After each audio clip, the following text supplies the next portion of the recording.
شرعی عذر کے بغیر رمضان المبارک کے روزے کو چھوڑنا حرام، ناجائز اور سخت گناہ کبیرہ ہے۔ لہذا اگر کسی شخص نے رمضان المبارک کے روزے کو بلا شرعی عذر کے چھوڑ دیا اور بعد میں افسوس ہوا اور انہوں نے اس روزوں کی قضا کی تو فرض تو ادا ہو جائے گا،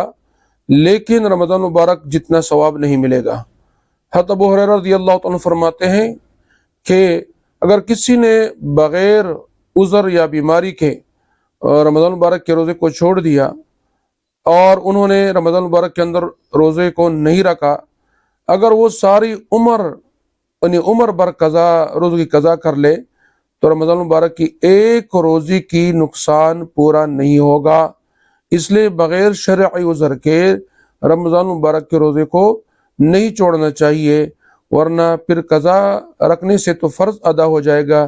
لیکن رمضان جیسا ثواب نہیں ملے گا۔ واللہ تعالی